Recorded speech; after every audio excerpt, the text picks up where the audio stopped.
यह है हरियाणा का ऐतिहासिक गांव जांडली कलां, जो सदियों पुराने इतिहास और संस्कृति को अपने में समेटे हुए है। इस गांव का नाम एक विशेष प्रतीक से जुड़ा है, जांडी यानी खेजड़ी का वृक्ष।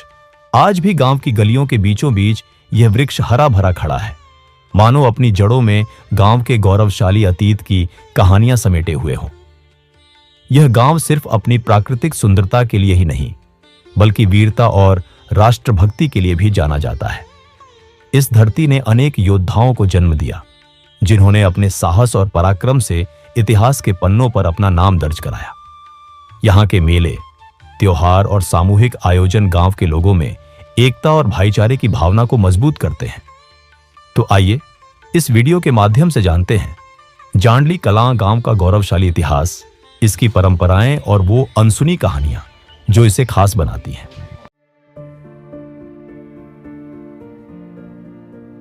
जांडली कला का इतिहास वो सदियों पुराना रहा है। उसमें इसका नाम जांडली कला क्यों पड़ा?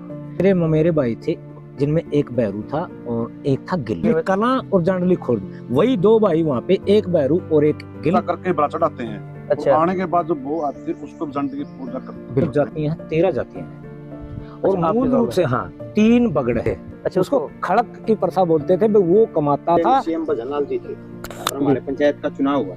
पंचायत के चुनाव के तुरंत बाद पूरे गांववासी चले गए थे। पंचायत ने गांव में लाइब्रेरी बनाई हुई है। 3-4 लाइब्रेरी में गांव में। हर बच्चे के ऊपर लगभग 10-10 लाख रुपए कर्जा है आजकल, छोटे छोटे बच्चे। अच्छा जी, गांव राम का साथ है। वर्ल्ड चैंपियनशिप में खेलने गए थे कुश्ती के अंदर। क्या बात है। एयरफोर्स में मेरे गांव के अंदर है। अच्छा, एयरफोर्स में। हाँ, एयरफोर्स के अंदर भी है, नेवी के अंदर भी है। और शिक्षा में अभी तो मतलब टीचर्स और लेक्चरर तो बहुत ही ज्यादा उड़ के चले गए पार्टीशन के बाद। वहाँ दादा खेड़ा नहीं मिलेगा। जैसे हिंदू, मुस्लिम, सिख, ईसाई 4 धर्म के लोग हैं। सोच के बच्चे का स्कूल पढ़ाई नहीं थी। ठीक है, इस गांव ने कई कलाकार भी दिए हैं। हिंदी नहीं, गिलास उल्टा और उसके ऊपर एक टोक कोमल जांगड़ा। कोमल जांगड़ा। अच्छा, बिल्कुल अच्छी कलाकार। ये लड़ाई लड़ी गई थी, नेताजी सुभाष चंद्र बोस ने जो आजाद हिंद सेना बनाई थी, उसके अंदर भी मेरे गांव के 3 आदमियों का योगदान रहा। जांडली है, ये इतिहास है, ये कुछ खास है। नमस्कार, आप देख रहे हैं लोकल हरियाणा समाचार में, आपके साथ गिरधर शर्मा। साथियों, फिलहाल जांडली कला गांव में हूँ। मेरे साथ सज्जन शर्मा जी हैं, जो एक अध्यापक हैं, और विजय कमांडो जी हैं, जो सरपंच प्रतिनिधि भी है गांव में, और गांव के प्रमुख समाज सेवी हैं, और एक जागरूक कमेटी के सदस्य भी हैं। तो सर हमारे साथ बैठे हैं, तो हम इनसे तमाम तरह की जानकारी लेंगे। मगर आपको बता दूं कि जांडली कला का इतिहास है वो सदियों पुराना रहा है, और इस इतिहास में जांडली कला ने कब कब प्रगति उन्नति की है, और आज आधुनिकता के प्रवेश में गांव की स्थिति है वो कैसी है, और शुरुआत में कैसी थी, और गांव का नाम है वो जांडली कला क्यों पड़ा, और इस गांव के नाम के अंदर ही गांव का इतिहास छुपा है। तो तमाम तरह की जानकारी आप गांव के बारे में जानेंगे। तो फिलहाल सज्जन सर, आपका बहुत बहुत स्वागत है। धन्यवाद। सरपंच साहब, आपका भी स्वागत है। आपका भी स्वागत है। अच्छा सज्जन सर जी, सबसे पहले मैं ये जानूंगा कि जांडली कला गांव है, हाँ जी, ये पूरे विश्व पटल पे छाया हुआ रहा है हमेशा से ही। जी। ठीक है, चाहे खेलों की बात करें या प्रगति की बात करें, शिक्षा की बात करें, मगर इस गांव का इतिहास है, उसमें इसका नाम जांडली कला क्यों पड़ा? हमारे गांव में जी है सबसे पुराना जांडी का वृक्ष। हमारे गांव के जो पहले बुजुर्ग थे, जिसको अपने हरियाणवी भाषा में बोलते हैं मोड़ी गाड़ने वाले। अच्छा जी। 2 चचेरे ममेरे भाई थे, जिनमें एक बैरू था और एक था गिल। अच्छा जी। इस जांडी के नीचे बताते हैं कि गाय ब्याई हुई थी, बच्चा उसको चूंग रहा था और उसके चारों तरफ भेड़िए बैठे थे।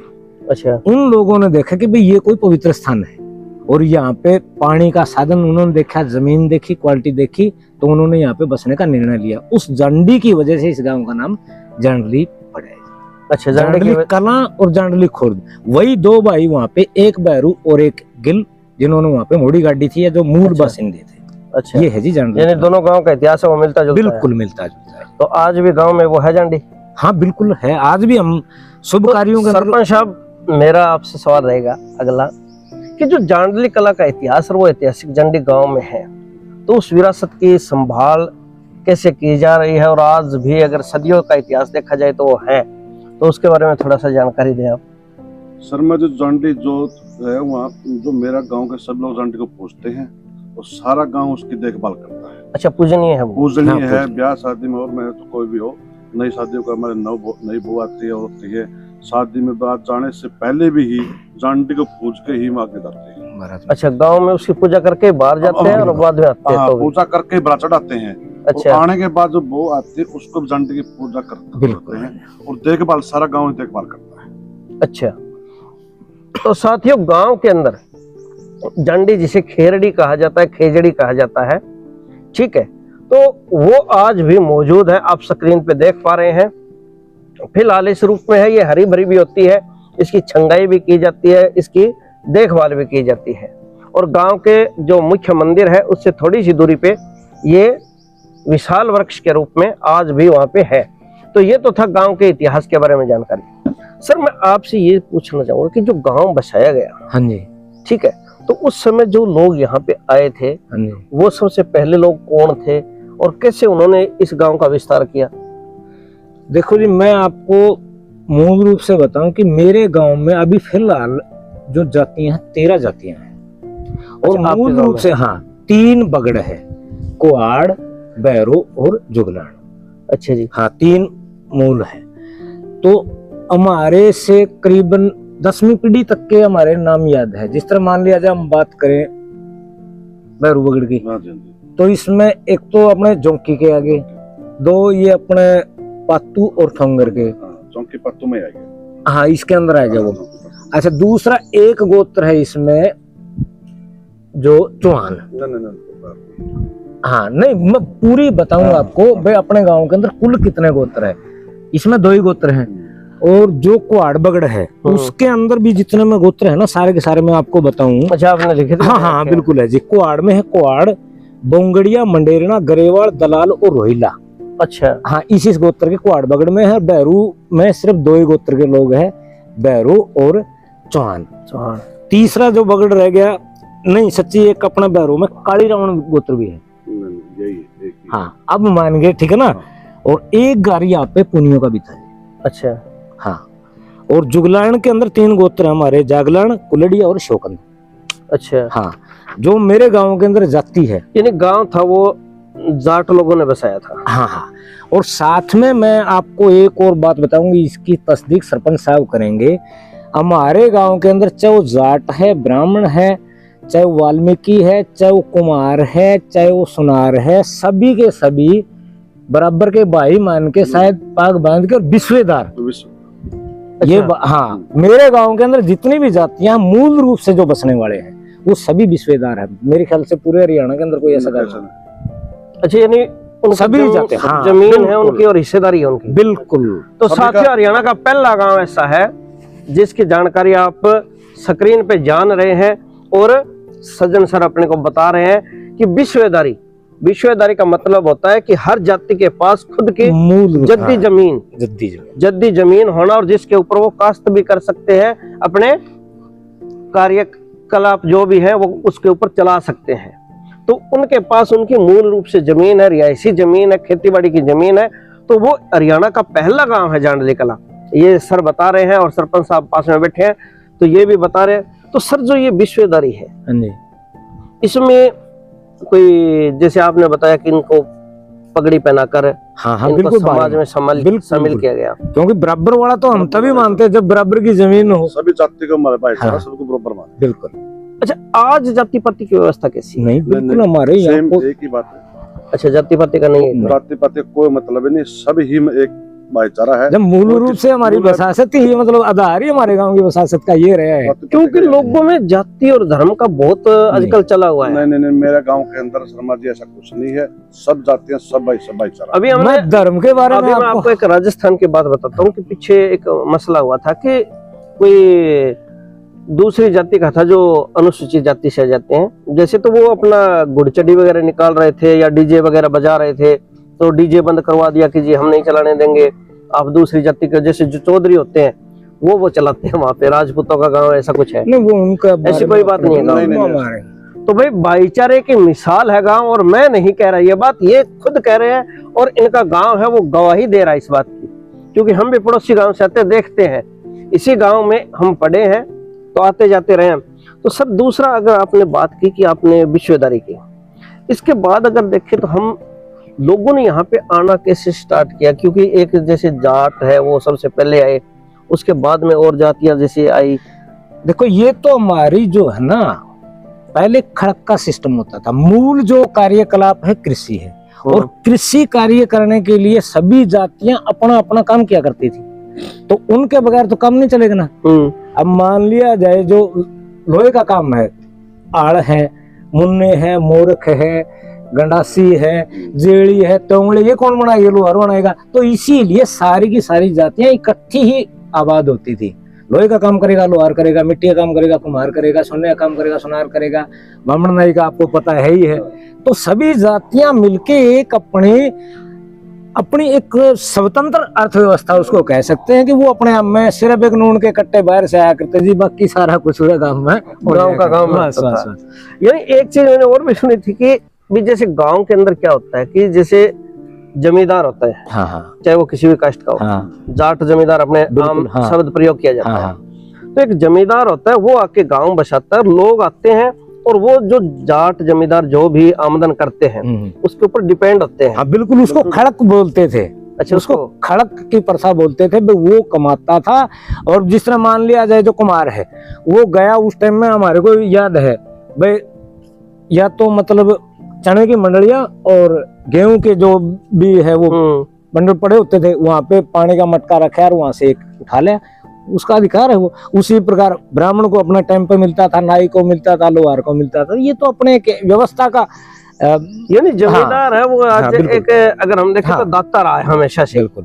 लेकिन मेरे गांव में है ना, उसके साथ साथ आपको बताया बस, जो आदमी वो काम नहीं करना चाहते थे उनके पास जमीन भी थी, अगर वो खेती करना चाहते। हाँ बिल्कुल, ठीक है। इस वीडियो के स्पॉन्सर है डैम इंटरनेशनल स्कूल, जांडली कला। ग्रामीण पृष्ठभूमि में संस्कार, संस्कृति और वैज्ञानिक दृष्टिकोण के साथ बच्चों के भविष्य को उज्जवल करने में सबसे अव्वल स्कूल अपने बच्चों के लिए अच्छे शिक्षण संस्थान का चयन करते समय ध्यान रखें। सिर्फ एक ही नाम, dam international school, Gorakhpur road, Jandli कला। अच्छा, इसके बाद अगर मैं बात करूं तो गांव के अंदर जो एक तो गांव बस गया, हाँ, और उसके अंदर जैसे शिक्षा का विस्तार है वो कैसे हुआ? ये बहुत आपने बड़ी अच्छी बात बताई जी। मेरा गांव मतलब शिक्षा के मामले में मेरे गवांडों से हमेशा ही अव्वल रहा है। हाँ, नहीं बिल्कुल, गांव के लोगों मैं ये पूछ रहा हूँ कि प्रसार कैसे रहा, क्योंकि देखो आज भी अगर मैं बात करूं, जो पीछे की पीढ़ियां हैं, जैसे एक दो पीढ़ियां पीछे की बात करें तो जैसे नालंदा विश्वविद्यालय का नाम है, हाँ जी, हाँ जी, ऐसे ही जांडली कला के स्कूल का नाम रहा है। बिल्कुल एक गरिमा रही है पढ़ाई की, कि अगर पढ़ाई करनी है, कामयाब होना है तो जांडली कला के स्कूल में पढ़ ले। यहाँ पे भांजिया है वो दूर दूर से रिश्तेदारी से आके रहते थे कि वहाँ पे पढ़ेगा, वहाँ पढ़ेगा। ये चीज मैंने जानी है इस गांव के इतिहास के बारे में थोड़ा सा, तो बहुत अच्छा लगा। हाँ, पहली बात बताऊं जी, सीधी सी बात है कि मेरे गांव के लोगों को शिक्षा के महत्व का पता था। अच्छा। बस सबसे जरूरी चीज है ना, पेट भरने के लिए अनाज चाहिए और आगे बढ़ने के लिए शिक्षा चाहिए। शिक्षा सबसे जरूरी। मैं आपको एक बड़ी अच्छी बात बताऊं कि मेरे गांव के अंदर मेरे पिताजी मेरे ख्याल से सबसे ज्यादा पढ़े लिखे थे उस उम्र में। फिर उसके बाद मेरे गांव की जो पूरे ही, मैं आपको 3 ऐसे महत्वपूर्ण आदमियों का नाम बताऊंगा जिनकी मेहनत से हमारे गांव के अंदर स्कूल बना था। हमारे एक थे फकीर चंद जागरण, एक चुड़ियाराम कुआड़, और बैरुओं में थे अपना गंगा शाह जी। इन तीनों आदमियों ने बताते हैं कि स्कूल, गांव के अंदर स्कूल लाने के लिए पूरी मेहनत की थी।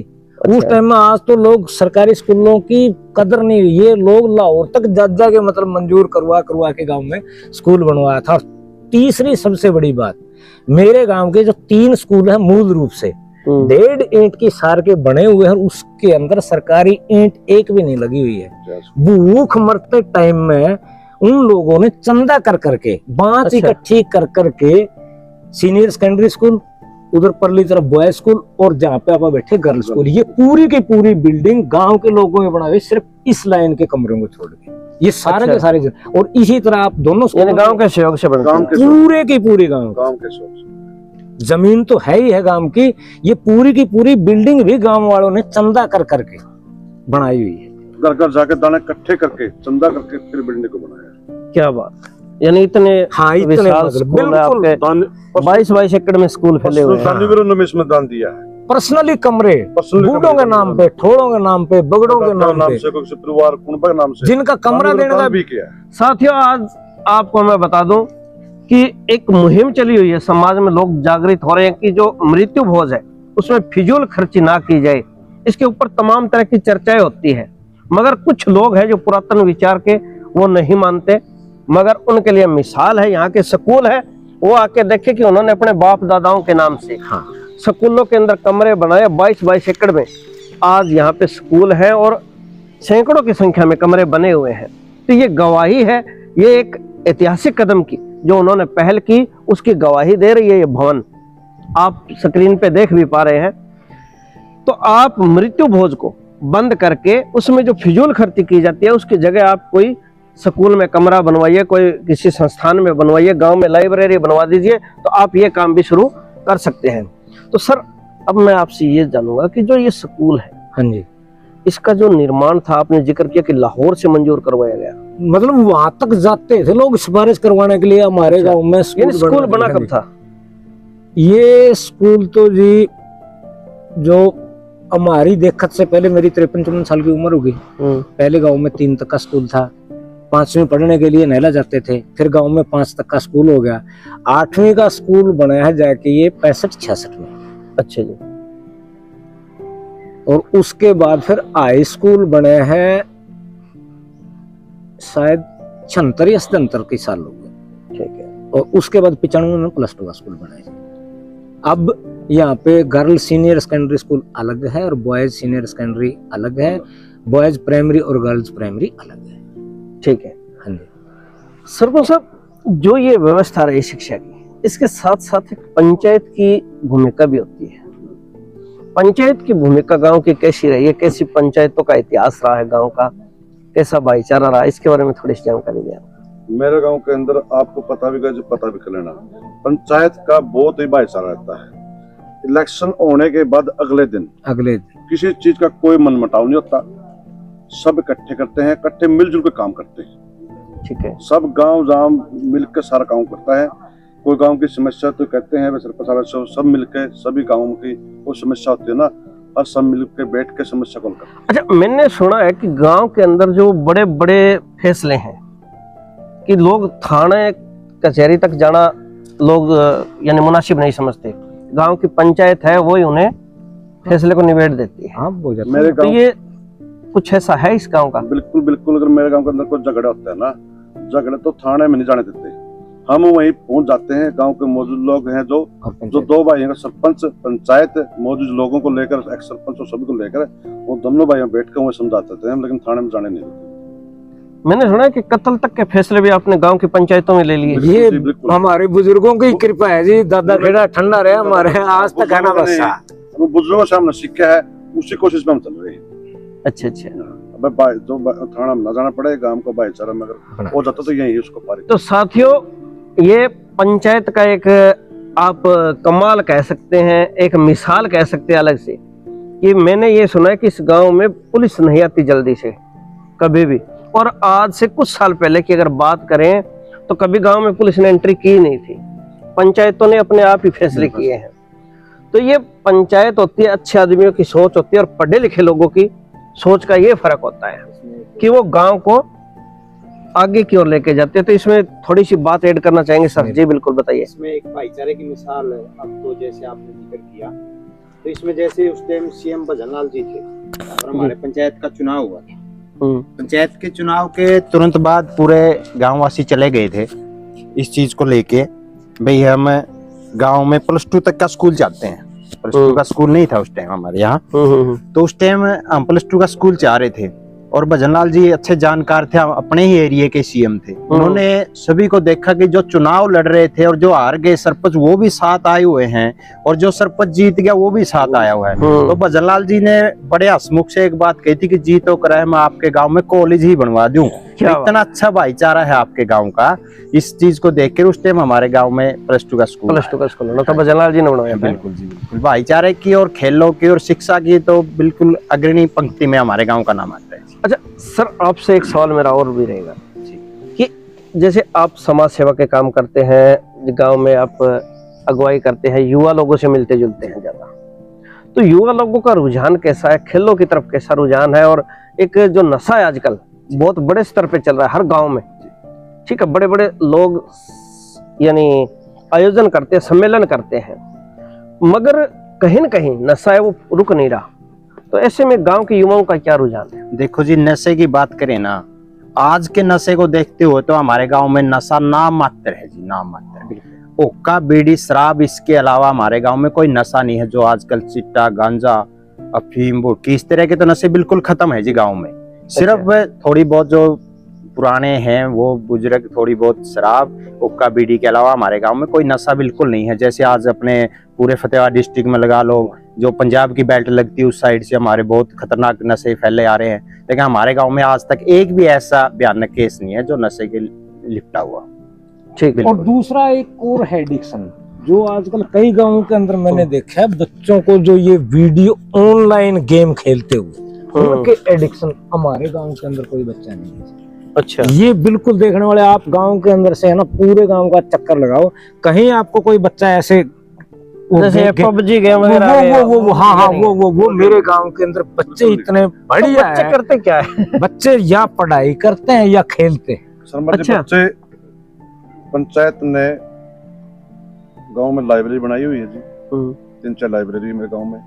बच्चे लाइब्रेरी में जाते हैं, एग्जाम की तैयारी करते हैं बिल्कुल। बच्चे जी। अच्छा, कंपटीशन की तैयारी करते या फिर खेलते हैं बच्चे, चाहे गेम करते हैं और चाहे तैयारी करते हैं। तैयारी करते लाइब्रेरी में बैठ के पढ़ते हैं, अगर भी पढ़ते तो बच्चे पढ़ते हैं, लेकिन कोई किसी चीज में उसमें नहीं, कोई पबजी का। तो भाई ये बात भी अपने आप में बहुत एक अचंभित करने वाली है कि आज के इस टेक्नोलॉजी के युग में और जो फोन गेमिंग का बहुत बड़ा एक हम ये कहें कि स्कैम भी चला हुआ है, जिसमें लाखों युवा है वो कर्जे के तले दबे हुए हैं। अभी भास्कर की एक रिपोर्ट आई थी जिसमें हर बच्चे के ऊपर लगभग 10-10 लाख रुपए कर्जा है। आजकल छोटे छोटे बच्चे 10वीं 11वीं में पढ़ने वाले, उन्होंने ऑनलाइन गेमिंग के जरिए लोन ले रखा है और उसमें वो उलझे हुए हैं।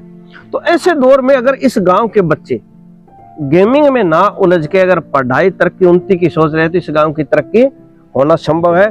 तो ये एक बहुत अच्छा उदाहरण है। सरपंच साहब, बात आपने की कि खेलों की, ठीक है, तो खेलों के लिए बच्चों के क्या सुविधा है गांव में? स्टेडियम कैसा है और किस किस खेल के बच्चे हैं? बच्चों के लिए जी मेरे गांव में खेल अकेडमी है। अच्छा जी, व्यायामशाला है जी, जिम है, ग्राउंड है जी, काफी बच्चों के लिए हर प्रकार की सुविधा, किसी प्रकार को दिक्कत नहीं। अच्छा, जैसे बच्चों को कई बार क्या होता है कि सामान वगैरह चाहिए, गेमिंग का सामान होता है ना, अगर कोई गरीब घर का बच्चा वो खेल में आगे बढ़ना चाहे तो उसे सामान खरीदने में बड़ी प्रॉब्लम आती है। उसके लिए पंचायत जी उपलब्ध करवाती बच्चे के लिए जी। बच्चे को आगे बढ़ने के लिए किसी चीज की कोई कमी नहीं रहती था गाँव राम। अच्छा जी, गाँव राम का साथ है जी। किसी बच्चों को बच्चे में ये है बच्चा आगे बढ़ रहा है, गाँव में उसका साथ देता है तो आगे चल हम उस चीज को आप क्यों करवाएंगे। अच्छा, अगर बच्चा आगे बढ़ रहा तो उसको सामान सुमन की गाँव राम के अंदर कोई दिक्कत नहीं, कभी दिक्कत नहीं है, कभी दिक्कत नहीं। गाँव राम सभी का मदद करता है।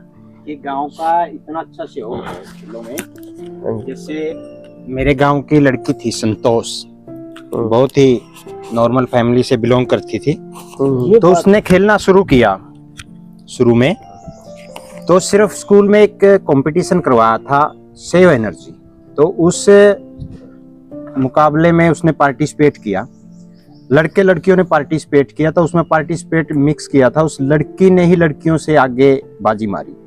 तो अध्यापक गणों ने सभी ने देखा कि इस लड़की के अंदर बहुत अच्छी प्रतिभा है, बहुत अच्छा टैलेंट है, तो उसको प्रोत्साहन किया, बहुत अच्छे तरीके से सहयोग किया परिवार वालों ने, गांव वालों ने। जब वो इंटरनेशनल खिलाड़ी बनके उसने पदक जीता, 2017 की बात है जी, मैं बताऊं आपको। अच्छा, वर्ल्ड फायर एंड पुलिस, कितना बड़ा दुनिया का ये दो महकमे, ऑल इंडिया गेम और फायर, इन दोनों महकमों की वर्ल्ड लेवल के ऊपर यूएसए के अंदर 2017 में वो 2 मेडल गोल्ड और 2 सिल्वर लेके आए। बिल्कुल, उन्होंने मेडल जीते और पूरे गांव राम ने सर्वसहमति से इकट्ठा होकर उसका बहुत अच्छा मान सम्मान किया। हम उनको एयरपोर्ट से लेकर के आए और पूरे गांव ने अच्छा सहयोग किया।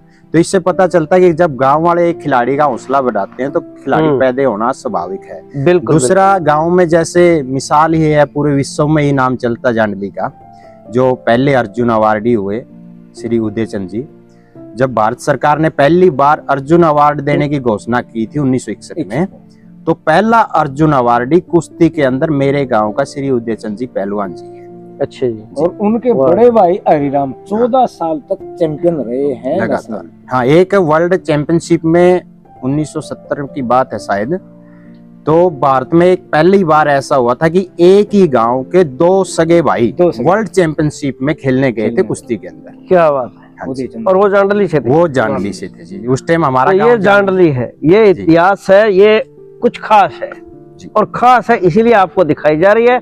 तो कमेंट तो आपके बनते हैं और शेयर भी बनते हैं, और आप भी गर्व कर सकते हैं कि भारत का गांव, हरियाणा का गांव और फतेहाबाद जिले का गांव और अपने आसपास के गांव है उनके लिए उनका गवांडी गांव। तो भाई हर गांव से, हर जिले से इस पे कमेंट आने ही चाहिए।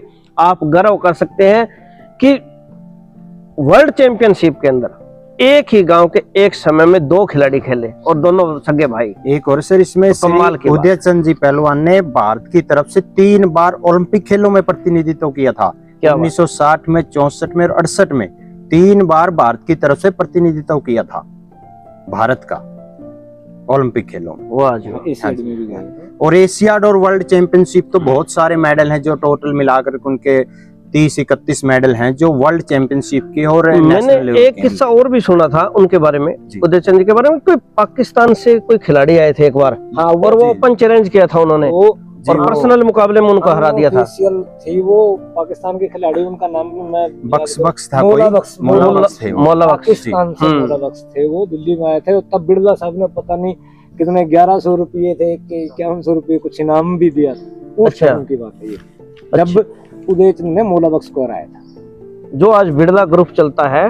उन्होंने 1100 रुपए उस समय इनाम दिए। उस टाइम ऐसे था सर, वो पाकिस्तान का और भारत का जो फाइनल मुकाबला था उसमें भारत की तरफ से भी एक अबुद्दीन नाम के कोई खिलाड़ी थे और मुल्ला का वो फाइनल मुकाबला था, उससे वो हार गए थे। तो फिर उन्होंने ओपन चैलेंज किया था। ओपन चैलेंज में जब उदयचंद जी ने उनके साथ बहुत अच्छी फाइट करते हुए उनको फाइनल में हरा दिया था। अच्छा जी। तो भाई ऐतिहासिक बातें और गर्व करने वाली बातें हैं। आप फील कर सकते हैं, मुझे भी बहुत कुछ फील हो रहा है आज। यानी हम ऐसे गांव के आस पड़ोस में रहते हैं, ऐसा इतिहास जानते हैं, तो जो छाती के बटन है ना वो अपने आप जगह छोड़ जाते हैं। इतना गौरवान्वित करने वाला इतिहास है। तो सर अगर हम बात करें तो आगे कुश्ती की, ठीक है, तो इसके अलावा कौन से गेम आपके गांव में जो बच्चे वो अक्सर खेलते हैं, अच्छे गेम में उन्होंने स्थान बनाया है? कुश्ती के अलावा एथलीट में है। अच्छा, एथलीट में जैसे हमारी बहन बेटी है गांव की संतोष, उन्होंने काफी विश्व लेवल पे अपना नाम बनाया है।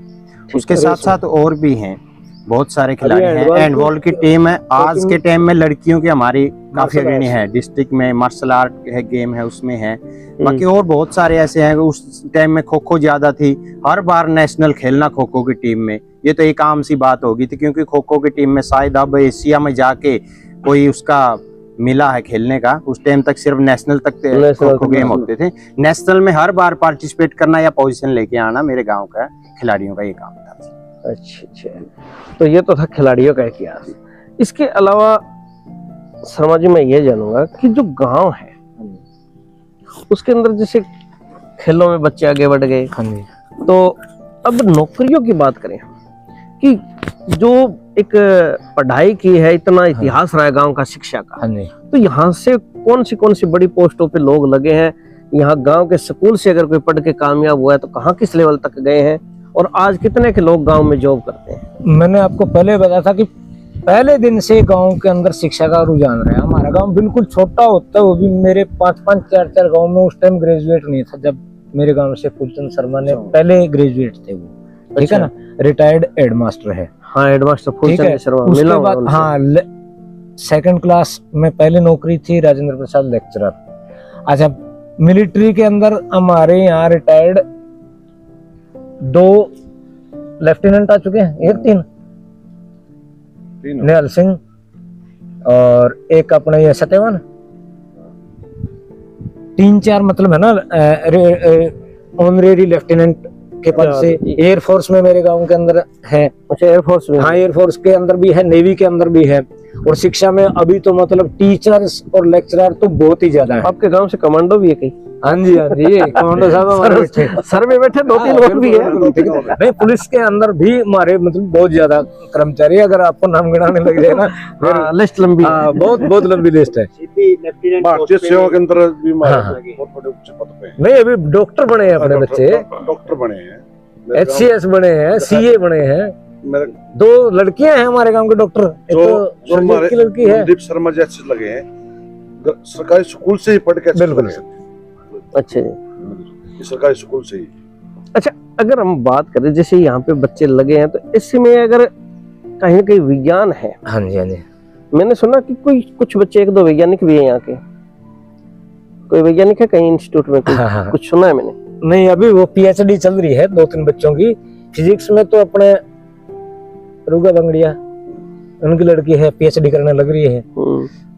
मेरा लड़का है जो उसकी IIT MSc से एस्ट्रोनॉमी से पास आउट है, वो IIT इंदौर से, और अभी फिलहाल उसकी जो PhD चल रही है वो और अपने जैसे PRL आपने से। IIT का जिक्र किया तो मैंने सुना था कि जो चंद्रयान मिशन था हाँ हाँ, उसमें जो नहीं वो जहाज वगैरह जाते हैं उसमें पेलोड उसमें भी गांव के हाँ, लड़के की भूमिका रही नहीं, है। वो उसमें गांव के लड़के की तो कोई भूमिका नहीं, लेकिन हाँ, वो वो उस कंपनी से- इंस्टीट्यूट में हाँ, पढ़ रहे हैं वो। उस इंस्टीट्यूट हाँ, में। PRL से गया था, जो चंद्रयान का जो अपना विक्रम लैंडर था वो, क्योंकि उसके फाउंडर का नाम है ना, PRL के फाउंडर का नाम डॉक्टर विक्रम अंबालाल साराभाई था, तो उसके नाम पे उसका नाम विक्रम लैंडर था। हाँ, कुछ हाँ, ऐसा PRL सुना से। था मैंने हाँ, PRL से PhD करने लग रहे बच्चे। कि वहां भी गांव के बच्चे पहुंचे हुए हैं, तो बहुत अच्छा इतिहास है। इसके अलावा अगर हम बात करें तो गांव में धार्मिक तौर पे अगर देखें तो क्या क्या स्थान ऐसे बने हुए हैं जो पूजनीय है या लोगों के लिए दर्शनीय है कि लोग दूर से देखने आते हैं? देव स्थान कौन से बने हुए ये मैं बताता हूँ आपको मेरे बारे में कि जब,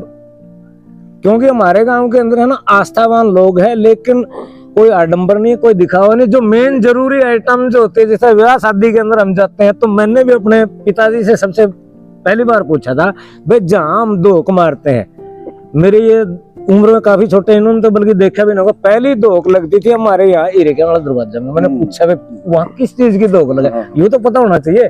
अब तो वहाँ पे मतलब गुरु नानक देव की लगा दी तस्वीर, तो मैंने पहली बार पता चला था कि ये हमारे गाँव का गुरुद्वारा है, उसको हम गुरुद्वारा मान सकते हैं। मेरे गांव में कोई सिख ना होते हुए भी आज भी जुगलैन पकड़ और अपने खातियों में और बंगड़ियों में धोख लगती है होली के दिन गुरुद्वारा धमतान साहिब जाते धमतान साहब जाते हैं। ठीक है, ठीक है। दूसरा स्थान आता था खेड़े का।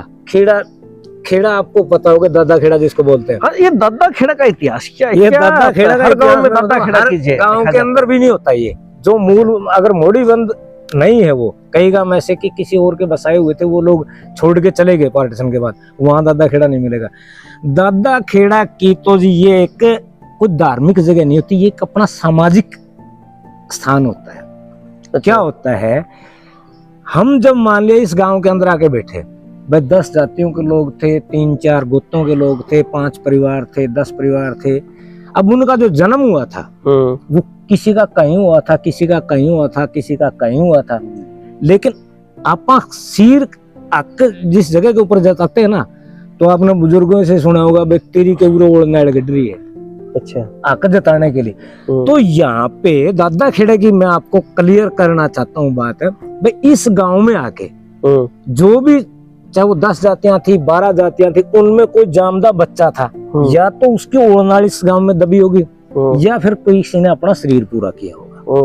यानी ये जो दादा खेड़ा का स्थान होता है, उस पहले इंसान का प्रतीक होता है भाई जिसने इस मिट्टी में आके अपने शरीर का सीर किया था, जो मिट्टी का शरीर था वो मिट्टी में हाँ, जिसने अपनी, चाहे वो ओढ़नाल के रूप में उसकी मिट्टी में मिला, और चाहे उसका शरीर पूरा हुआ, चाहे उसका मतलब मिट्टी का दादा खेड़ा। हाँ, वो हमारा दादा खेड़ा। हरियाणा में ये नाम काफी प्रचलित है आजकल, इसके बारे में बताने वाले कम ही मिलेंगे आपको।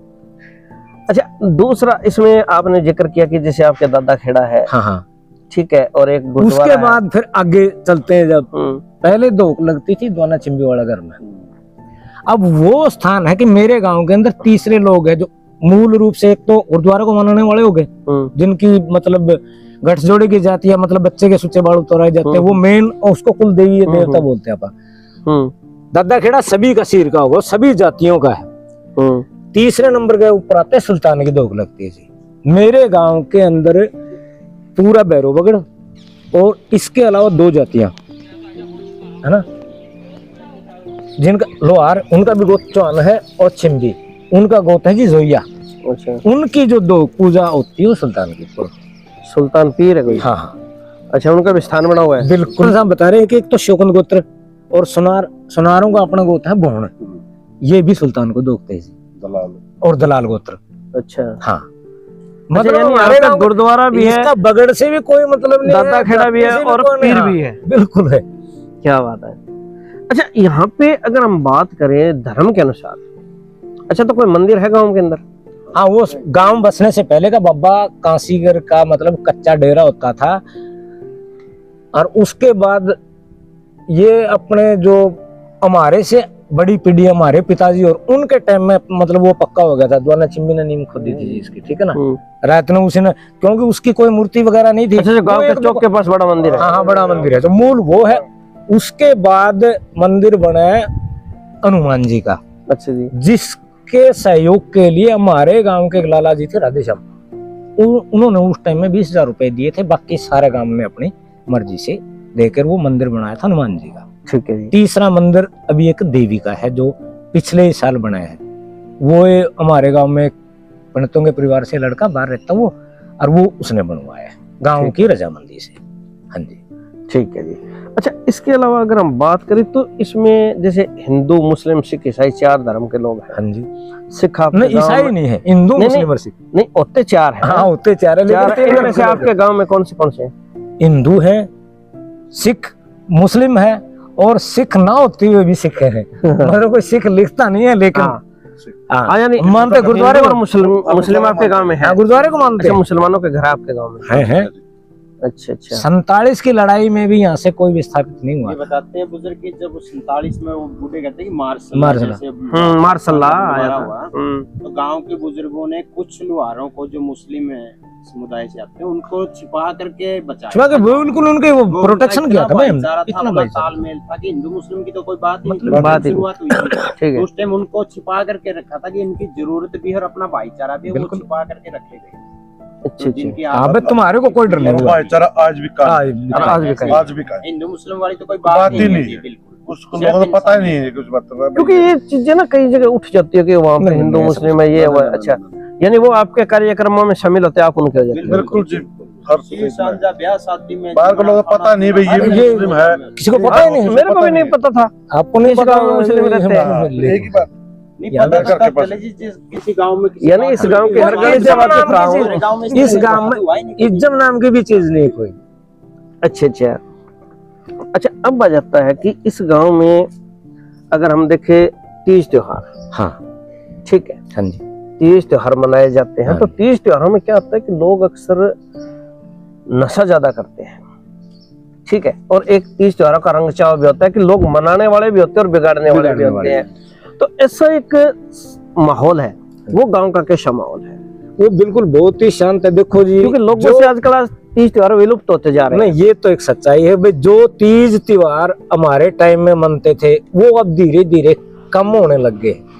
इसके मतलब एक तो मटेरियलिस्टिक वर्ड मानो या फिर बच्चों का रुझान लगा लो, लोगों के पास काम लगा लो, उसकी वजह भी है। तीज त्योहार मनाने के लिए लोगों के पास टाइम भी कम ही है। बच्चे जानते ही मतलब पढ़ाई में घुसेड़ दिए जाए। हमारे टाइम में आज अगर हम बात लेकिन करें, कभी भी कोई, आग से दूसरा दिन है आज, हाँ ठीक है, हमारे किसी के रंग नहीं। और हम जांडली एक जो हरियाणवी कल्चर का गांव रहा है, उसके अंदर आराम से बैठे इंटरव्यू कर रहे हैं। तो नहीं देखो कहीं ना कहीं तीज त्योहारों में कमी तो आग आई है। हमने सभी ने मनाया, लेकिन एक तो है ना हमारे गांव में जो एक केमिकल वाला, और जो कई जगह तो तार को लगा देते हैं, मोगले लगा देते हैं, कड़ा तेल लगा देते हैं, वो सब हाँ, नहीं है। शर्मा जी, हम सभ्य हाँ सभ्य तरीके से बनाते हैं। को भी बांटने की कोशिश करते हैं। हाँ, जैसे मेरे गांव में कई तरह की मौत मात होती, नौजवान तो इस हाँ, वजह वो से तो है। ये चीज को मद्देनजर रखते हुए नहीं भाईचारा कम इसलिए मना- तो काम है, उस चीज को मद्देनजर रखते हुए बिल्कुल बस दुख को बांटने की कोशिश करते हैं। ठीक है, बहुत उस अच्छी चीज को तो भाई सरपंच साहब के लिए भी एक बार आपका शेयर तो बनता है, क्योंकि बहुत अच्छी और ऊंची सोच के सरपंच हैं और इनकी बातों से पता चल रहा है कि ये गांव के अंदर कितना इंटरेस्ट लेके काम कर रहे हैं। इसके अलावा सरपंच साहब आपसे ये पूछूंगा मैं, बीच में एक सवाल मेरे और याद आ गया कि गांव में जो यानी जो पंचायत का सिस्टम चल रहा है, इसके अंदर क्या क्या विकास कार्य अब तक हो चुके हैं और क्या फ्यूचर में प्लानिंग है, थोड़ा सा कैसा रहेगा जांडली कला का लुक? वैसे शर्मा जी अपन देख भी लिएगा, मेरे गांव के अंदर किस चीज की वैसे कमी नहीं है, कोशिश है, लेकिन एक चीज की थोड़ी महसूस कर रहे हैं। गांव के अंदर 2-3 लाइब्रेरी चल रही हैं, भाई गांव में बच्चों के लिए और लाइब्रेरी को बढ़ाया जाए। अच्छा, गेम के लिए ग्राउंड, जिम हॉल है, उनको और बढ़ाया जाए। अच्छा, गांव में स्टेडियम नहीं है क्या अब तक? व्यायामशाला है जी, स्टेडियम का रूप है मेरे गांव में, मैच प्लेस है, उसमें बहुत बड़ा ग्राउंड है।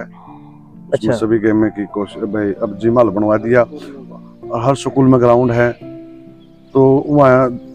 इस वीडियो के स्पॉन्सर है डैम इंटरनेशनल स्कूल जांडली कला। ग्रामीण पृष्ठभूमि में संस्कार, संस्कृति और वैज्ञानिक दृष्टिकोण के साथ बच्चों के भविष्य को उज्जवल करने में सबसे अव्वल स्कूल अपने बच्चों के लिए अच्छे शिक्षण संस्थान का चयन करते समय ध्यान रखें। सिर्फ एक ही नाम, dam international school, Gorakhpur road, Jandli कला। इतना बड़ा गांव है, कोई सालाना खेल प्रतियोगिता तो आपके गांव में होनी चाहिए। प्रतियोगिता आते रहती है जी, मेरे गांव में क्रिकेट की टूर्नामेंट, पीछे भी हैंडबॉल और क्रिकेट की भी टूर्नामेंट हुई थी, बहुत अच्छी टूर्नामेंट हुई थी मेरे गांव के अंदर। और मैं तो सबसे एक चीज की कमी महसूस कर रहा हूँ जो फिलहाल है, जो हम या हमारे से पहले हमारे बुजुर्ग, जिसमें लड़कियां, हमारी बहन आएगी, हमारी बुआ आएगी, जोड़ों में तैरती थी। हाँ। लेकिन आजकल बच्चे पढ़ाई की तरफ रुझान हो गया, जोड़ों में नहाने नूने वाला सिस्टम बंद हो गया। हाँ, जोड़ों में नहीं जाते, कोई भी नहीं नहाता, कोई भी नहीं नहाता, इसलिए तैराकी सिस्टम कम हो गया।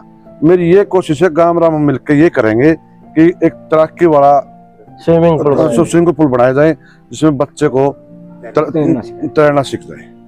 अच्छा, इस चीज की बड़ी कमियां हैं, यानी तैराकी में गांव तरक्की करे। तैराकी में गांव तरक्की करे जी। एक तो बेसिक से कमी इस चीज की बच्चे के तैरना तो हाँ। और ग्राम पंचायत की गांव की मैं यही सोचूं, ग्राम पंचायत को लेके, जैसे गांव के अंदर हमने पहले बताया था भाई, मेरे गांव के अंदर जैसे काफी ऊंचा टिब्बा पड़ता था, तो हमने सबसे पहले उस टिब्बा में पाइपलाइन दबवाई खेतों में। जैसे 15-15 फुट डूंगा खाड़ था वहाँ। अच्छा, खाड़ा नाला बोलते हैं उसको, नाला था। उस नाला में 15 फुट नाला था, पानी आता था तो नाला गिर जाता तो पानी तो किसान तो रह जाता था, एक हफ्ते में एक बारी आती है। किसानों के लिए सबसे पहले उस ऊंचा टिब्बे में मैंने पाइपलाइन दबवाई। अच्छा जी, भाई किसानों को सुविधा हुई, और किसानों की सुविधा के लिए पाइपलाइन और अब कच्चे खाड़ उनको पक्के खाड़ करवाने की भी कोशिश कर रहा हूँ मैं, किसानों को फायदा हो।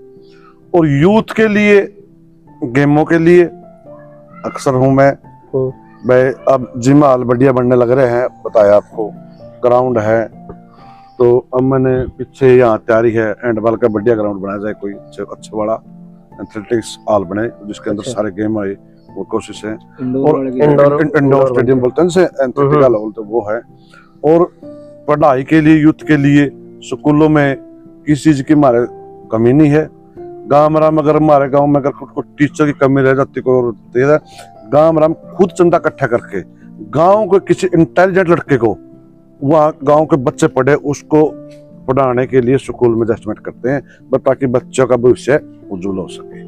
यानी पढ़ाई कंटिन्यू रहे, पढ़ाई कंटिन्यू। अगर कोई स्टाफ चला जाता है, ट्रांसफर हो जाता है, पद खाली नहीं रहना चाहिए। पद खाली नहीं, जो गांव का बच्चा कामयाब है तो गांव राम चंदा इकट्ठा करके उसको। सर, आपसे एक सवाल रहेगा मेरा, खासकर मैंने प्राइवेट स्कूलों में आजकल देखा है, आप अध्यापन क्षेत्र से जुड़े हैं, कि अगर किसी बच्चे के अंदर खेल का टैलेंट है, और प्राइवेट स्कूल वाले क्या करते हैं कि सिर्फ नंबरों पे ध्यान देते हैं कि हमारे स्कूल से इतनी मेरिट आई है, इतने नंबर आ गए जी, इतने बोर्ड क्लियर कर गए, इतने डिस्ट्रिक्ट टॉप कर गए, ब्लॉक टॉप हो गया, मगर खेलों में बच्चे पिछड़ जाते हैं। खेलों में मैंने अभी एक स्कूल में जस्ट बात की थी कुछ दिन पहले, मैंने कहा जी खेलों का क्या सिस्टम है, मैं मेरे बच्चे के एडमिशन के लिए गया था, तो उन्होंने कहा जी हम खेल नहीं करवाते जी, हम तो साल के अंदर सिर्फ एक हफ्ते के लिए एक खेल का कैंप रखते हैं, हर क्लास से बच्चे अलग अलग वैन में भर के लेके जाते हैं गांव के स्टेडियम में, वहां पे जाके फोटो वगैरह बनवा के और वापस आ जाते हैं। हमारा खेलों से कोई लेना देना नहीं है। अगर कोई बच्चा तरक्की करता है तो वो अपने माँ बाप के बेस पे करे, हम नहीं करते। तो ये एक कहीं न कहीं जो हरियाणवी बच्चों का टैलेंट है उन्हें पीछे नहीं लेके जा रहा, बिल्कुल पीछे लेके जा रहे हैं। देखो, अगर आप चाहते हो कि बच्चों का सिर्फ मुंह चौपड़ना है तो प्राइवेट स्कूल वाले क्या कर सकते हैं? नहीं उनके पास इतना सोर्स होता, नहीं वो किसी कंपटीशन में ले जा सकते। लेकिन सरकारी स्कूल के अंदर है ना, उस टीचर के पास स्कूल के अंदर बहुत पर्याप्त मात्रा में होता है, स्पेशल टीचर होते हैं और उनकी अलग कंपटीशन होते हैं जिनके वो भी प्राउड फील करते हैं, स्कूल भी प्राउड फील करता है, इसलिए वो लेके जाते हैं। वो प्राउड फील वाले तो जैसे खेल में जाने वाला, जैसे आपने उस गुड़िया की बात बताई थी अगर मान शुरुआत में कि वो यूएस से खेल के आई है, तो देखो एक माँ बाप को अगर पंचायत सम्मानित करे, गांव के 100 लोग इकट्ठे होकर अगर उसके माँ बाप की तरफ देखे कि इसका बेटा या बेटी है, जैसे आज पंचायत सम्मानित करे तो पूरे खानदान के लिए, परिवार के लिए एक गर्व करने वाली बात होती है। और बच्चे को भी होता है अंदर से कि भी मैं आज यहाँ हो रहा हूँ, अगर मैं जिले पे हूँगा तो कितना अच्छा लगेगा, स्टेट पे होगा, नेशनल पे होगा, तो ये चीजें तो होती है। पर कहीं ना कहीं बच्चा ऐसे पिछड़ जाता है। इसमें जैसे आपने कहा ना कि प्राइवेट स्कूल सिर्फ पढ़ाई पे ध्यान देते, इसमें थोड़ी समझने की बात है। क्यों एक माहौल बन गया कि सिर्फ पढ़ाई कौन करेगा? जो फिजिकली तौर पे बच्चा तैयार होगा वही पढ़ाई करेगा। फिजिकली होगा वो मेंटली स्वस्थ भी रहेगा। 16 घंटे 18 घंटे उनको पढ़ना होता है। अब वही बच्चा बैठ के पढ़ पाएगा जो फिजिकली तौर पे सही होगा। शरीर मध्यम खलु धर्म साधन, वैसे धारणा बना ली कि पढ़ाई अगर फिजिकली तौर पे सही नहीं होगा तो वो पढ़ाई भी कहाँ तक करेगा और कब तक चलेगा? मानसिक दबाव बना देते हैं पेरेंट्स बच्चों के ऊपर। और ये भी सोच होगी जी लोगों की। अब प्राइवेट स्कूल पढ़ाई, अगर मेरे गांव के अंदर सरकारी स्कूल है, प्राइवेट से सरकारी स्कूल में बताओ कमी क्या है? सरकारी स्कूल में बच्चे अगर जित मेरे गांव के अंदर कम से कम ज्यादा ना तो अब फिलहाल 200-250 तो कर्मचारी जॉब कर रहे हैं, टाइमेट अलग है।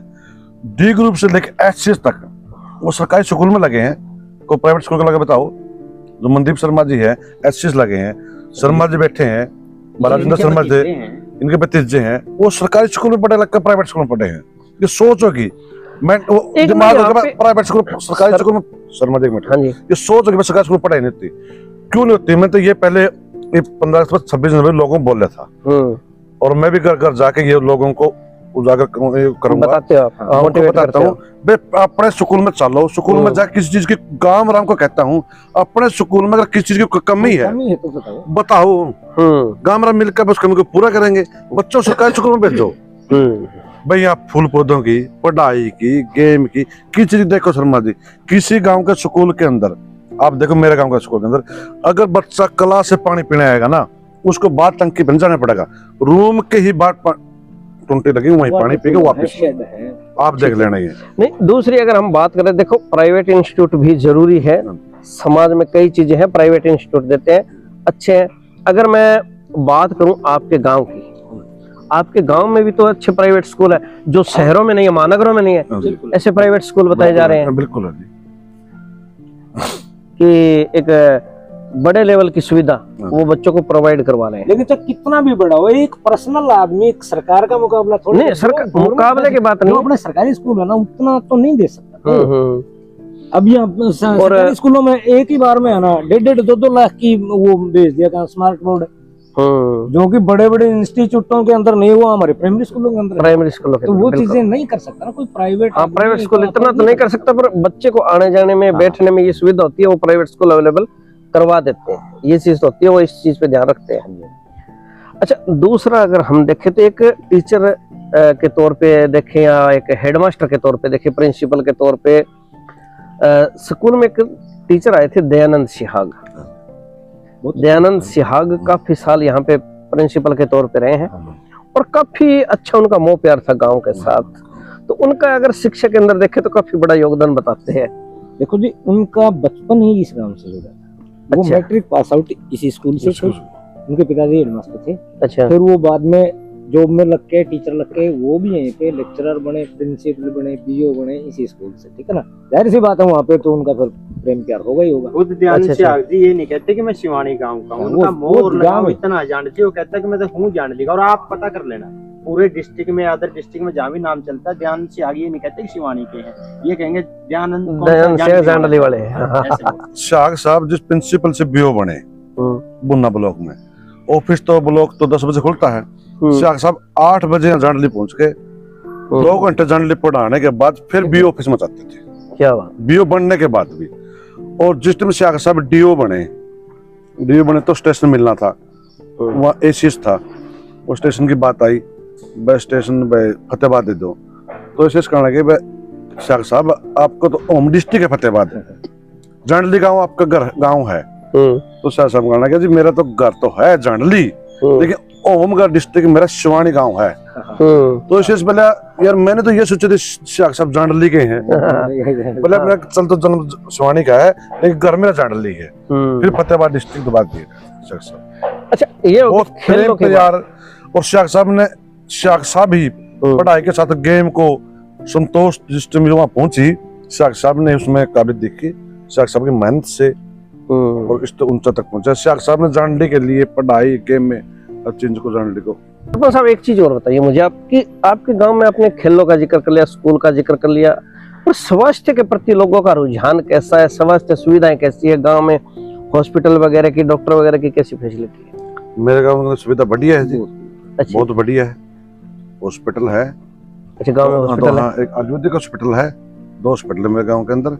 अच्छा जी। स्वास्थ्य की मैं आपको बताता हूँ कोरोना काल में जब रिपोर्ट आई ना, तो जो यहाँ पे एएनएम, बल्कि इसी महीने उनके रिटायरमेंट है कि काफी साल की उनकी सर्विस रही है। सुषमा मैडम है, सुषमा शर्मा। हाँ सुषमा शर्मा। उन्होंने बताया कि जो अपने गांव का जो डाटा है ना, यहाँ से सैंपल लेने के भेजे थे कि किन लोगों के अंदर कितनी रोग प्रतिरोधक क्षमता है, हाँ इम्यूनिटी कितनी की है। इम्यूनिटी हमारे 5-5 गाँवों के अंदर भी इतनी इम्यूनिटी नहीं थी जितना मतलब बढ़िया डाटा यहाँ से आया। ठीक, बहुत अच्छा हुआ, बहुत अच्छा। यानी लोगों का जो खेलों के प्रति रुझान है उसका कहीं ना कहीं असर देखने को मिलता है। तो पड़ता है, ये तो है, ये खान-पान का के साथ साथ सर हमारा जो लिंगानुपात है ये भी हमारा डिस्ट्रिक्ट में कई बार फर्स्ट आता है। अच्छा हाँ, जो लिंगानुपात है वो मेल फीमेल का रेशो में लड़कियां ही ज्यादा थी। हाँ 1000 लड़कों के पीछे 1035 लड़कियों का जो हमारा औसतन आया था 2021 में, डिस्ट्रिक्ट में फर्स्ट आया था गाँव में। वोटर कितने के गाँव में? मेरे गाँव वोटर 4500 वोटर। 4500 वोट। 4 बूथ बनते हैं, 4 बूथ। अच्छा 193, 194, 195 और 196 अभी तक, क्योंकि ये तो प्रीसिमन के अनुसार बदलते रहते हैं। अब 45 के आसपास वोट हो गए। अच्छा 45 के लगभग, तो यानी करीब 8,000 के लगभग, 8500 के लगभग आपकी पॉपुलेशन है। हमारे कुडी है 1106 है ना, 1106 लेते हैं ना, 1106 परिवार कुडी जिसको आप बोलते। अच्छा घर बोलते हैं, ठीक है। अच्छा सर, अब मेरा अगला सवाल एक आपसे रहेगा कि आप गांव में इतने सालों से बच्चों को पढ़ा भी रहे हैं, देख भी रहे हैं, तो अगर हम सांस्कृतिक परिदृश्य कल्चर की बात करें, ठीक है, तो इस गांव का इतिहास रहा है कि जांडली कला से कई कलाकारों का नाम आता है। ठीक है, इस गांव ने कई कलाकार भी दिए हैं, खेलों के साथ साथ खिलाड़ी दिए, तो वहाँ पे कलाकार भी होंगे। देखो जी, तो कला का हमारे जांडली को है ना 2 ही चीजों के नाम से जाना जाता है, एक तो बोले मुंशीराम और एक उदयचंद पहलवान। हम अलग गांव नहीं मानते जांडली खुर्द को, हमारे गांव में जो पहले जो मतलब कवि हुए हैं मुंशीराम जी, गांव उनका जांडली खुर्द था, लेकिन किताबें उसकी पब्लिश जांडली। हाँ अच्छा ठीक है। और उसके बाद जो लेखन का दौर चला आगे, वही बात है पीढ़ी दर पीढ़ी चलने वाली। हमारे गांव ने फिर और कवि दिए हैं, एक तो अपने राम कुमार, बहुत अच्छे लेखक हुए हैं, राम कुमार जांगड़ा। अच्छा, और जीत जांडली अभी भी लिखते हैं वो। ठीक है, मेरे चाचा फूलचंद जी, इनके भी बहुत रागनी भाषण बहुत लिखे पड़े हैं, लेकिन अभी तक उनकी पब्लिश नहीं हुई, साहित्य पब्लिश नहीं हुआ। वो थोड़ी बहुत ही कलम मैं भी घिस लेता हूँ।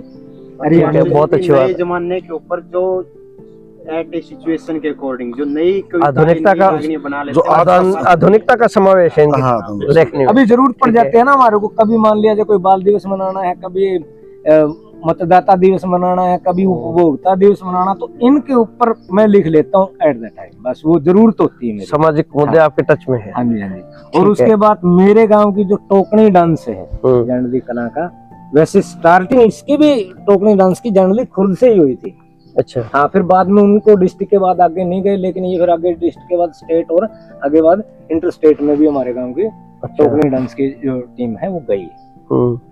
अच्छा, यानी टोकनी डांस कैसे कला का टोकने उसके डांस का ऊपर क्या है कि लड़की सिर के ऊपर गिलास, इंडी नहीं, गिलास उल्टा, और उसके ऊपर एक टोकनी, फिर उसके ऊपर एक टोकनी, फिर उसके ऊपर एक टोकनी, 7 टोकनी अच्छा। 7 टोकनी तक रख के डांस करना, फिर डांस करना, फिर डांस करना। अच्छा अच्छा। और इसकी टीम आपके गांव में, क्या बात है, यानी कल्चर को काफी सहेज के रखा आप लोगों ने। उस टीम को राष्ट्रपति ठीक ने है, अवार्ड आज भी कोई कलाकार है आपके जो एक्टिव अभी है, बड़े अच्छे गायक है। एक तो अपने ये प्रदीप जांडली, लाखों फॉलोअर है, लाखों उसके सब्सक्राइबर। अच्छा, आधुनिकता का समावेश किया उन्होंने। हाँ जी।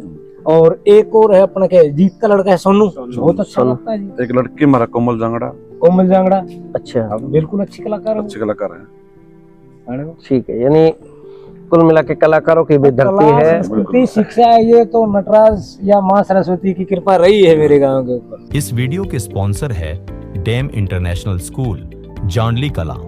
ग्रामीण पृष्ठभूमि में संस्कार, संस्कृति और वैज्ञानिक दृष्टिकोण के साथ बच्चों के भविष्य को उज्जवल करने में सबसे अव्वल स्कूल अपने बच्चों के लिए अच्छे शिक्षण संस्थान का चयन करते समय ध्यान रखें। सिर्फ एक ही नाम, dam international school, Gorakhpur road, Jandli कला। अच्छा, एक चीज और बता दीजिए मुझे आप, हाँ जी, कि जो एक युवाओं का आजकल रहता है कंपटीशन की, जॉब लगे, पर फौज की तरफ, हाँ जी, देश की आर्मी की तरफ लोगों का रुझान कैसा रहा है? और अगर आपने बात की कि 1947 में लोग थे, हाँ जी, आपसे बंटवारा हुआ, हाँ जी, तब उन्होंने मुस्लिमों की भी रक्षा की, तो ऐसे में उस समय भी लोग तो स्वतंत्रता सेनानी कुछ रहे होंगे आपके गांव का इतिहास में। पहले जो है ना, वो 47 में तो भारत आजाद हो गया, लेकिन जो स्वतंत्रता के लिए लड़ाई लड़ी गई थी, नेताजी सुभाष चंद्र बोस ने जो आजाद हिंद सेना बनाई थी, उसके अंदर भी मेरे गांव के 3 आदमियों का योगदान रहा है। अच्छा, शहीदी ली थी। क्या बात है। हाँ, भैरव बगड़ से लालजी राम थे, और कुहाड़ बगड़ से थे शीशराम शीशराम जी, और जुगलैंड बगड़ से थे दरिया सिंह। हाँ जी। अच्छा, ये 3 बिल्कुल आजाद हिंद फौज में थे। हाँ जी। अरे क्या बात है। से एक शेर रुकने का तो मतलब ही नहीं है, और कमेंट की तो बरसात होनी चाहिए। ये है एक इतिहास जिसे जान के हमें बहुत प्राउड फील होता है। अच्छा, वैसे लोगों का आर्मी में रुझान कैसा है गाँव का? आर्मी में तो खूब है, हमारे यहाँ रिटायर्ड ऑनरेरी लेफ्टिनेंट तक के पदों से आए हुए हैं। अच्छा। एयरफोर्स में भी है, नेवी में भी है। कैप्टन है जी, सूबेदार है, लेफ्टिनेंट है, ये तो काफी है, टाइम आए हैं। यानी बहुत एक संघर्ष का दौर भी इन्होंने देखा है, और एक देश के लिए कुर्बानियां भी दी है। वकील है, डॉक्टर है, मास्टर है, इंजीनियर है, सॉफ्टवेयर इंजीनियर है, जर्मनी तक गए हुए हैं मेरे गांव के बच्चे। क्या बात। अच्छा, वाह जी वाह। अच्छा सर, एक ये और बताओ कि गांव के जो बुजुर्ग हैं वो पर्यावरण के प्रति कितने के जागरूक रहे हैं? क्योंकि जैसे जोड़ बावड़ी है, तालाब है, इनसे भी पर्यावरण का परिचय रहा है, और इसके साथ साथ जो एक हरियाली है, हरियाणा का प्रतीक रही है, उसके प्रति गांव में जागरूकता कैसी रही है? देखो जी, ये हम मानते हैं कि परमात्मा की सबसे बड़ी कृपा जो हमारे बुजुर्ग थे, वो पर्यावरण के प्रति इतने ज्यादा जागरूक थे कि मैं आपने बताऊं, इतना छोटा सा गांव होते हुए भी कम से भी कम 3 तो मेन तालाब मेरे गांव के अंदर। अच्छा जी। रामसरा, केवाड़ा और बनियाली झोली, इतने दानी लोग कि उस टाइम में जो हमारे बनियाली जोड़ी हुआ कर दी, उसके पक्के घाट, पक्की बुर्जी और बारादरी, नई पीढ़ी ने तो आज तक मेरे ख्याल में बुर्जी और बारादरी देखी भी नहीं होगी, कि उनके अंदर कमरे भी बने होते थे जिसके अंदर बैठ के नहा धोई करते थे, उसका पानी इस्तेमाल करते थे। अच्छा। खेतों के अंदर कम से भी कम 10-12 जोड़ समेत बनी के, मतलब सिर्फ जोड़ नहीं, उसके चारों तरफ रूख लगाने। जो हमारे गांव में फतेहाबाद रोड के ऊपर स्थित है, जोधे वाला जोड़ है, वो बताते हैं कि 100 कोस तक मशहूर था, कि उसके आसपास से जब जो मुसाफिर, जोधे वाला जोड़ है, जोधे वाला जोड़। और आपके गांव के लिए स्पेशल मैं आपको बता दूं, बताते हैं कि जो ये अपने खजूरी से लेके और जो ये रोड, जो मेन रोड के ऊपर चढ़ता है, ये लोगों के द्वारा सिर्फ इसीलिए दिया गया था ताकि खजूरी गांव से इस जोड़ का मतलब सीधा कनेक्शन रहे इसके आने जाने के लिए। ठीक है। और गांव के चारों ओर तो खेतों में कितने जोड़ है कि आप अंदाजन, उस टाइम पर भूख मरते हुए लोग पर्यावरण के प्रति इतने जागरूक थे कि 50-50 किलो के ऊपर तो एक एक जोड़ मेरे ख्याल में होएगा, जिसके अंदर वन्य प्राणी है और जो अब के पशु पक्षी है वो पानी पी लिया कर देर, पर्यावरण का तो था ही था ख्याल। ठीक है, तो एक आज की आप तारीख में आधुनिक, हाँ, ये आप हमारे आधुनिकता का परिवेश है, उसमें भी पर्यावरण के बारे में थोड़ा सा बताइएगा। देखो, जैसे हमने सुना है बुजुर्गों से और सुनते आ रहे हैं कि मेरे ही बगल का हमारे परिवार में एक बूढ़ा नाम था जिसका नाम था कांडी। उस टाइम अनपढ़ लोग होते हुए उस व्यक्ति में इतनी जागरूकता थी, उसके जहाँ भी उसको जगह मिलती जोड़ के किनारे खाली जगह वो पौधे लगाया करता, और उसके पौधे लगाए आज से कम वो बात होगी 110-20 साल की, आज भी 10-20 पौधे जीवित हैं आज भी वो। तो उस परंपरा को धीरे धीरे युवाओं में जागृति आ गई। जैसे मैं गांव का युवा क्लब का प्रधान बना, फिर हमने एक मीटिंग करके रखा भी गांव में पेड़ पौधे भी लगाए। फिर हमने लगभग 1200 पौधे हमने शमशान भूमि में, सचिवालय में, योगशाला में, गांव के चारों तरफ बस स्टैंड से लेकर के गांव तक हमने पेड़ पौधे लगाए। पेड़ पौधे लगाने की शुरुआत जैसे उस टाइम हमारे यहाँ अपने डिस्ट्रिक्ट में डीसी तो नहीं थे, लेकिन डीसी का एडिशनल चार्ज एडीसी जेके आबिर जी थे।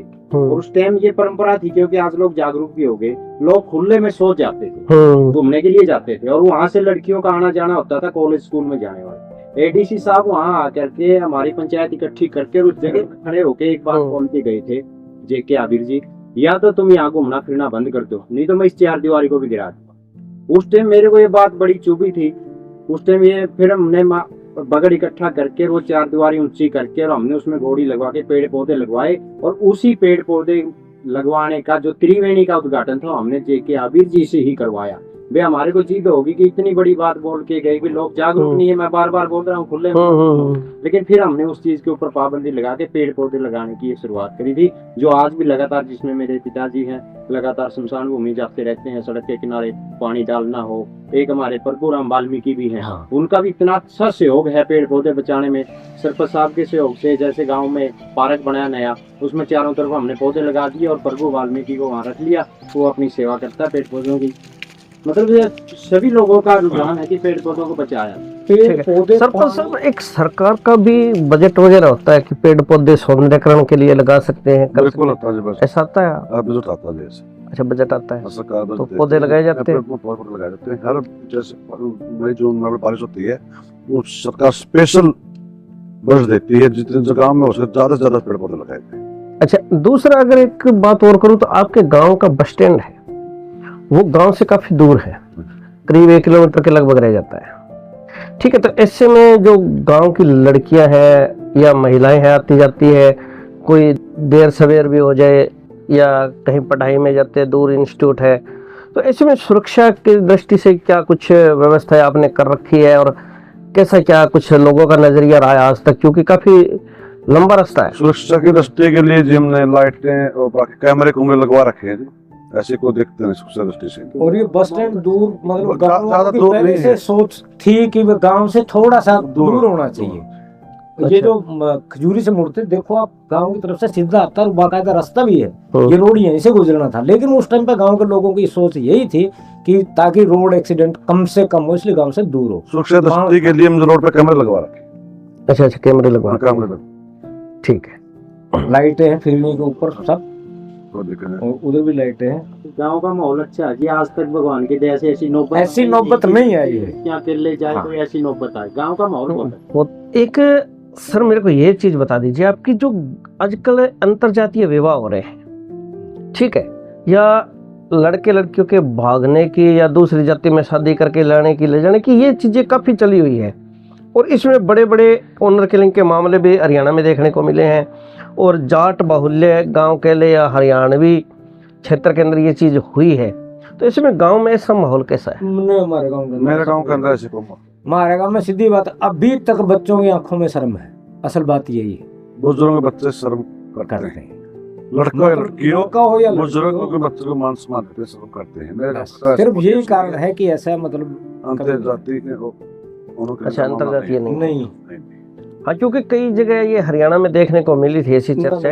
ये तो बिल्कुल हमारे तो सिर्फ यही है कि भाई हमें अगर जो यूं बैठे हैं ना, वो गांव में बैठे हैं, क्यों बैठे हैं अभी तक हमने, जो नई पीढ़ी थी ना, इनके विश्वास के ऊपर हम बैठा है। एक तो नशे में को नहीं, एक इन दूसरों के नशे में को नहीं, फोन के उनमें चलने वाला, एक काट कबाड़ में उनमें को नहीं बच्चे। ठीक है। सीधी बात यह है भाई हम तो इन बच्चों का कारण और बैठे हैं और जो लिकड़ के गए हैं ना वो उनके साथ ये समस्याएं बहुत ज्यादा है। अच्छा अच्छा, हाँ ये बुजुर्गों समस्या को मान सम्मान करते हैं, इस बात को शर्माते हैं। ठीक है। मतलब एक 54 साल का आदमी अगर अपने बड़े भाई के सामने बीड़ी की घूंट मारते हो शर्माता होगा ना, और इससे ज्यादा आंखों से क्या जो रिटायरमेंट के ऊपर बैठे हैं हाँ।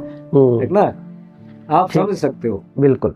तो साथियों ये है एक सीख, ये है इतिहास और ये है जांडली कला में कुछ खास।